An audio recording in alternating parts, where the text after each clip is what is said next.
your host. Today we are going to discuss and dissect the agricultural sector. Though we don't have enough time, but we'll try our best to dissect it and to give you some inside information, achievements, and of course some challenges the ministry do have.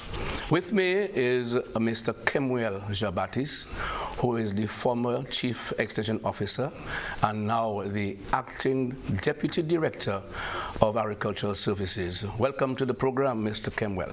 Thank you, Sid, and as always, I'm always happy to be here to be sharing information with St. Lucia on what's happening in the sector, and hoping that we could provide some updated information to our wider community and stakeholders here. Definitely, because where we are today, Kemuel, I mean, we need to prepare a program to ensure that we feed ourselves. Absolutely. Our food and nutrition security is key at this, more so at this time of our lives in St. Lucia. Yes. And of course, the minister's mantra in the ministry is to try to enhance our food and security. Food and nutrition security. Yes. Okay. Moving forward, let's go back a bit and. You have been the Chief Extension Officer for a while. Yeah.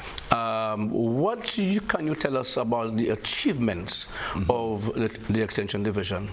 Well, I'm happy that I've been there for the last few years, and the Extension Advisory Services is indeed a pressure pot of the Ministry of Agriculture.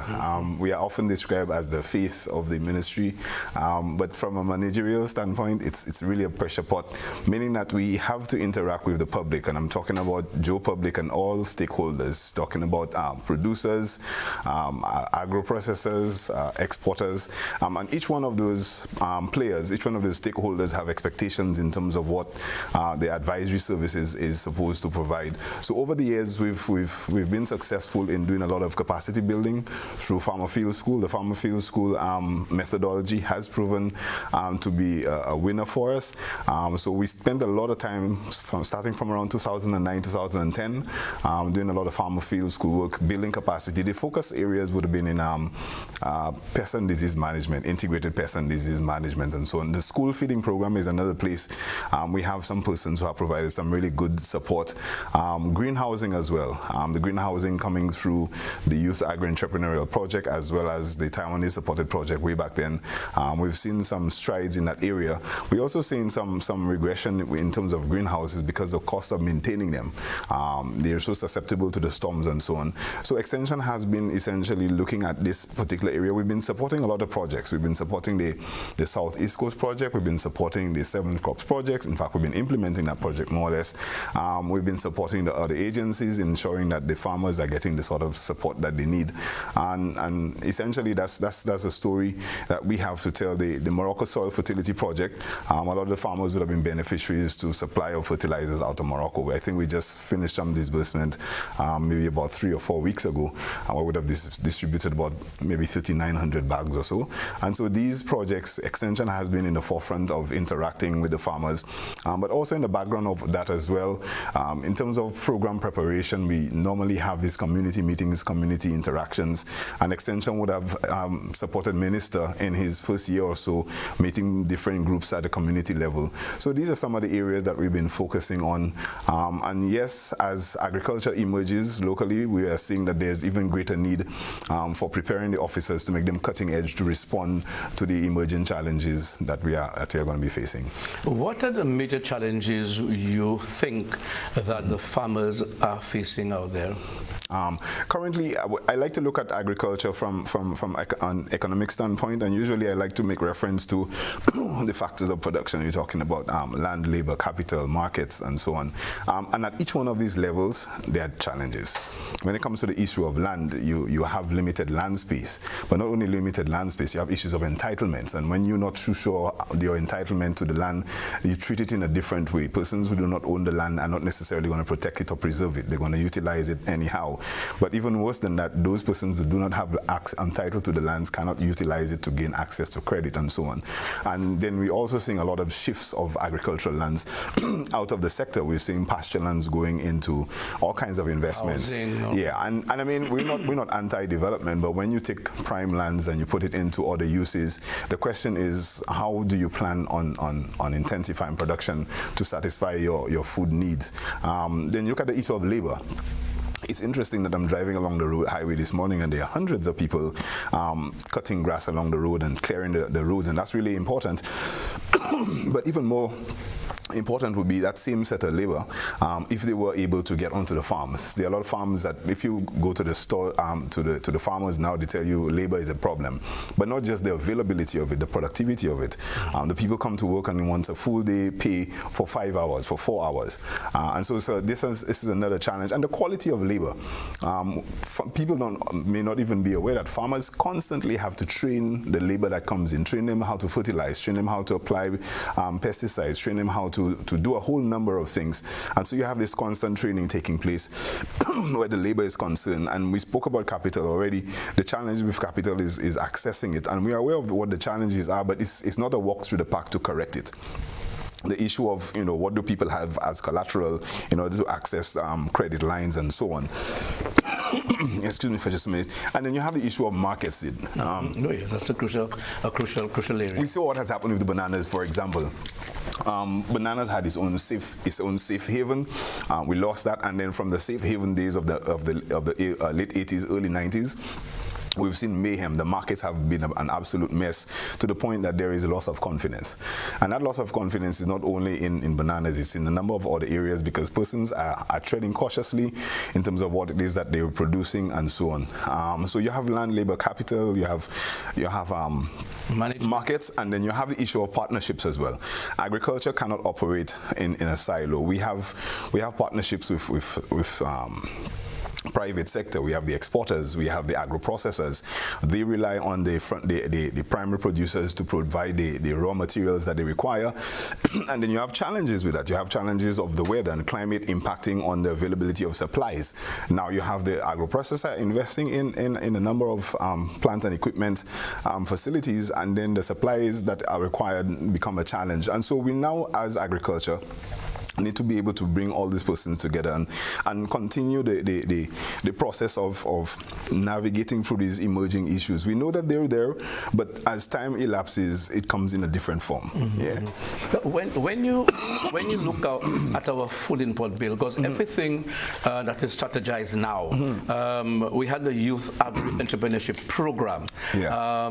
Again, that was a very thoughtful program. Yeah. To bring in young people into agriculture because of the aging population of our farmers. Yeah. Very good program, but in terms of the implementation, do you think was it a success really? The Youth Agri-Entrepreneur Project was founded on a premise of what Morocco did with the Green Morocco Plan. So if you go to the Kingdom of Morocco, and they've been a partner with us in agricultural development, the Green Morocco Plan was built on 2 pillars. One, a set of people who have the capital that government would give access to additional resources. So they would invest in plant equipment or production facilities, and then government would provide a grant of up to about 80%, I think, of that initial cost. The second pathway that they were using was one where the infrastructure, that would be road infrastructure, production infrastructure, would be established, and then persons would come on board and pay over time. We used the second approach, the second pillar, where we looked at setting up, and this particular project looked both at crop and livestock. So you had the livestock pens set up, the poultry, swine, small ruminants, you had the greenhouses, and also you had the open field spaces. And these were allotted to various young persons. I must say at this point in time that our St. Lucia and our St. Lucian people need to ensure that we understand that when these valuable investments are made, that somebody else could have been there. So what we had was persons who were coming in were not necessarily adequately prepared for what they were getting into. They did not understand it. They did not understand the cost associated with it. And so essentially they did not, a lot of them have not done well. We have some good successes. We have some persons producing eggs. There's a young chap down at River Dore, can't remember his name now. He has like 2 pens, but he's struggling with getting basic things like water. He's had to do rainwater harvesting. So essentially, the investment was made. Government made the investment. I think we erred on the side of participant selection because we brought in some participants who had this entitlement mentality, like you owe me this, who did not necessarily understand what it was that they were getting into and didn't realize that even if we try to make agriculture sexy or whatever phrases that people use, the hard back-breaking work is required. You have to get up in the morning, those animals need to be fed, these crops need to be irrigated and so on. And so in that area, we perhaps faltered and selected some persons who just didn't really care so much. They got in there and they got lazy, and then we had a whole plethora of issues and so on. But I think the fact is that we have the infrastructure remaining. We need to go back in there, engage the operators, and see how we could best restore that particular project. Yeah, because if we look at it, especially some of the young farmers who were involved in, shed production of vegetables, a lot of the structure, I mean, a great percentage is underutilized and it's uncovered. So, and if you go back, especially now with the uncertainty of the weather, you have a lot of rain, right? You know, right now our food and boil bill is skyrocketing. Absolutely. Because our tomatoes, our sweet pepper, and our lettuce. You know, you cannot get this as we speak. As we speak. But then, if we had our shade houses in operation, most likely would have been able to create a dent. Yeah. So, speaking of food and food security and nutrition, let me just stick a pin in there and say and just say to all St. Lucians, a major challenge of reducing our food security bill is our cultural eating patterns. We have shifted away from eating traditional foods that we cultivate to eating a lot of luxury foods. So a lot of the stuff, just walk through the supermarket, walk through the freezer section, walk through the other grocers section, and you'll recognize that the local produce section is the smallest section within the supermarket. In addition to this, most of what we consume on a regular basis, we do not produce. We don't produce rice, we do not produce flour, we do not produce sugar, or even white potatoes. So having said that, from my perspective, I have advocated it, and I'm going to continue to advocate. Food security and nutrition for the Caribbean islands has to be approached on a regional basis. We have the wider territories of Suriname, Guyana, Trinidad, Belize, and so on. Let them be those territories that continue to support the majors, the rice, the flours, the sugars, and so on. But let not the governments forget that the Jack Dio initiative was still sitting there, where Guyana opened up itself to investors from the islands, and we ought to take advantage of this if we are going to see any significant reduction in the food import supply. The other thing I've said it on this program is the issue of livestock seed. I think we need to start knocking harder on the livestock door. Again, under the CARICOM 25 by 25, Guyana is being considered for production of livestock feed, for example, corn and soybean, because one of the major challenges rather of the livestock sector, particularly swine and poultry, is that 75 to 80% of what we are feeding these animals are coming from foreign sources. So you're actually converting foreign grain. So if we could use the Caribbean territories, the wider territories, to produce, the sort of grain and the sort of feed that is required, we will be able to keep the resources within the CARICOM territories and hopefully get a better product. So having said that, this is one of the areas, livestock seed is one of the areas that we must invest. On any meal that you go to a high-end restaurant, to a fine dining restaurant, the biggest cost of your meal is the meat. So it means that if we are doing well with poultry eggs, we are pretty much self-sufficient. We need to find a way to enhance what we're doing with poultry meat, but not only poultry meat, but a lot of the cattle and the small ruminants. We need to see how we could get off the ground with this. We do have a facility at Viewfort that is intended to process meat, but it has its challenges. And as we speak, the ministry is currently looking at what are the options for reviewing what we have? How can we retrofit it? How can we scale it down, or perhaps relocate it to ensure that we get utility out of the facility? As it stands, the facility is depreciating, and we are not being able to utilize the space. But there are conversations as to how we could scale down, and in order for us to effectively operationalize it and also utilize that excellent facility that has been provided. I think if we are able to do that, we will see significant reduction in terms of the cost of meats. Like I said, there's nothing we could do with the rice, flour, sugar, and notice a whole set of stuff related to flour is there. Perhaps when we come back after the break, we'll talk about the vegetable part of it. I'll share with you some bizarre stories about the vegetable part of things. Thank you. You're watching Agriculture The Move. Due for a break. Back soon. The Ministry of Agriculture, Fisheries, Food Security and Rural Development is placing heavy emphasis on the concept of food security. It's our prosperity, our future. The Cocoa Sector Enhancement Project, CSEP, is targeting the rehabilitation of at least 201 acres of cocoa and the expansion of at least 294 acres. It protects against main diseases like black pod and witch's broom and pests like rodents. It secures the appropriate enabling environment to advance the sector. To learn more about the Cocoa Sector Enhancement Project, please contact Project Coordinator at 459-7003. Welcome back to the program, Agriculture on the Move. Of course, with me is Mr. Kemuel Chabatis, who is the Acting Deputy Director of the Agricultural Services in the Ministry of Agriculture. And of course, we're just speaking about the agricultural sector in general and focusing on certain areas, and its impact on the agricultural industry in St. Lucia. Kemuel, we're still talking about the food import because I'm very worried about that. Because what are we importing? It means that we're consuming. And if we are consuming, then why can't we produce it? Yeah. So in terms of, we talked about the livestock, and we talked about some of the staples that have become, there are staples on our plates that we do not necessarily produce. The other area of focus is producing these crops that we have the capacity to produce. So these will be the vegetables, and there's a wide cross-section of vegetables that we actually produce in this country. The unfortunate thing about it, Sid, is that even if we substituted 100% our vegetables and fruits in the forms that farmers are producing, meaning in the primary form, we would not see savings of more than 5% on the food import bill. However, that being said, it presents opportunities for livelihoods.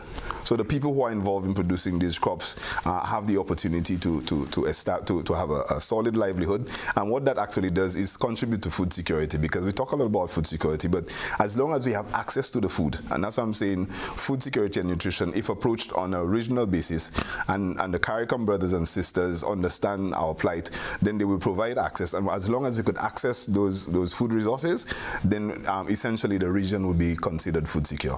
Yeah. Just to give you some insight into our imports, just for like tomatoes, the first quarter of this year, $115,000. Yes. All right. Yeah. Cabbage, $280,000. All right. Sweet pepper, $245,000. Yeah. And the lettuces combined, you're talking about almost $320,000. I mean, and that is why I said the 7 crops was conceptualized. The minister back in 2016 that was there said, I want to do something different. What can we do differently? We looked at the import figures at the time, and all these crops that were selected, we were importing over $1 million worth of those every year. So they were selected on the basis that 1, we have the capacity to produce. 2, we were importing over $1 million. So if we were able to cut that by half or 3/4 or something, that would represent money in livelihoods for the farmers, as well as significant reductions. We have seen some strides where that is concerned, but again, there's a lot more that needs to be done. Markets have to be sorted out. I mean, we have not even spoken about soil relations. We have severe challenges with our soils that we have not spoken about. Plant nutrition, dealing with pests and disease and climate change impacts. These are affecting farmers. Elsa last year messed up everything. The trough comes, it messes up farmers further. And so they're having difficulty recovering from that. But having said that, the ministry now needs to ensure that we have mechanisms in place, and we've been talking about insurance products. As we speak, the ministry is engaging some of these insurers to see what options are there in terms of providing a risk protection against risk to small producers, fishers, and farmers. Yeah, okay. Let's go back a bit. We had an agricultural policy in place in 2016 to 2021. Yeah. Okay. Right now, it is being reviewed. Okay, so we're looking at 2023 to 2030. Yeah. Okay, let's go back and look at the former. What were our achievements? That particular policy had, I think, if we remember well, there were some 11 broad areas that were that we focused on. See, the truth of the matter is we have not been able to put any one of those pillars aside and say that we've completed this one. So, for example, the issue of youth involvement and gender, we can't put that aside and say complete. The issue of food security and nutrition, we can't put it aside. Ongoing. These are all areas that we have focused on, and over time the investments have been made. So we've been making investments in farm infrastructure, we've been making investments in a number of areas on farm roads and so on, that is intended to enhance these 11 pillars. We have not done very well with those pillars, so I think at this point in time we still have to ensure that we looked at those pillars and see how we could perhaps reframe it in the new environment that we're looking at, recognizing that lands are shifting out of agriculture, recognizing that the markets are very volatile, recognizing that the issue of the weather patterns and climate impacts are right there. We have to now determine which one of those we could actually pursue in order for us to see some serious, significant advancements in agriculture. As we speak, from yesterday, there's an FAO-funded project looking at the agricultural policy, rehashing it, and to guide the way forward. There were a number of stakeholders at that meeting yesterday, and it's continuing today. As we tomorrow speak, as well. And on tomorrow as well.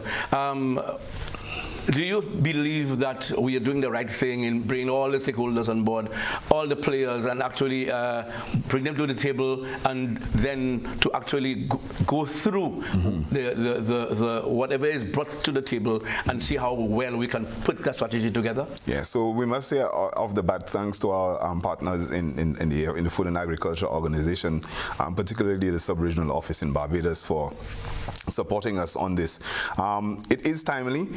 And as PS Barrymore would have said yesterday, this is not just about a revised policy and strategy. This is thinking brand new. This is reassessing where we're at, shifting gears, and perhaps bringing on something absolutely different to what we've traditionally done. So it is timely. It is timely in a number of cases. It is timely recognizing that the global environment in terms of trade has changed. It is timely recognizing that we no longer have a pristine banana industry that we could brag about. It is timely recognizing that we have a large number of unemployed people, and hopefully agriculture will provide an opportunity for livelihood for these persons. It is timely because there's a huge amount of pressure by other sectors within the country that we do not shift those needed resources out of agriculture. It is timely because there are emerging technologies. Yesterday I heard persons talking about drone technology for spraying. You have a whole set of other technologies in terms of land preparation. You have the aquaponics emerging and so on. And so I think it's timely for us to look at all of these emerging technologies and perhaps set a pathway for validating them where that is applicable, and then from there get persons on board and see the private sector. When you say private sector, the farmers, the agro-processors, the exporters, what is their own vision? What are their own expectations, so that we could bring those together and make it happen for agriculture. And as we continue, I really want to bring to the fore the involvement of the Taiwanese Technical Mission in focus, because I think they contributed tremendously to our sector. Absolutely, and we have a lot of thanks to say to them. We're talking about a facility, a meat processing facility. We're talking about greenhouse investments, among many other investments. They've invested extensively in aquaculture, in the banana industry. One of the things that I'm a strong proponent of, and I'm hoping I'm not setting my boundaries, is that we need now to step back a little bit also and do a cost-benefit analysis cost of all these investments. Right. We need to take some time and look at yes. what are the investments that have been made in our agricultural sector, the costs associated with that, who have been the beneficiaries, and how sustainable has that been? Among the many investments that we've made, who's continuing along that path? The greenhouses that we put up, are they still in operation? Are they still being utilized? The infrastructure that we set up, livestock infrastructure and other production facilities, who's utilizing it? Is it still producing a stream of benefits? One of the challenges that we've faced over the years is that we make these investments and then the sustenance of it or the maintenance of it falls right back on the public purse. It's like, we provide private sector with these expensive cars, and when the tires are done, they come back to you to get new tires. Meaning that you put up the agro-processing facilities and it needs maintenance, and we come right back to the public purse. And that is why the cost benefit is required to be done, because you need to look at the economic benefits of these investments. Are they sustainable? That's right. If you invest in a poultry pen, for example, and you had to go to the bank and take a loan and produce it and all of that, is that sustainable? If you had to set up an agro-processing facility, go to the bank, get money, and pay for your everything, is that sustainable? If the answer is yes, then it is worth the government's time and effort to put monies and resources in there and subsidize it to give the operators a comparative advantage. But if from the word go, it is not sustainable, it is not cost effective, we probably should review what it is that we are investing in. Exactly. Moving forward. Because you see, Kemal, a lot of these projects that are funded by outside agencies is for a period of time. Yes. 3 years, 5 years. And after that, what happens? Yes. I don't think there is what you call an exit report from a number of those projects to evaluate this project and say, okay, what were the constraints? What are the benefits of the project? And so it ends and then there's no continuity. So if there's no continuity, it means something was wrong.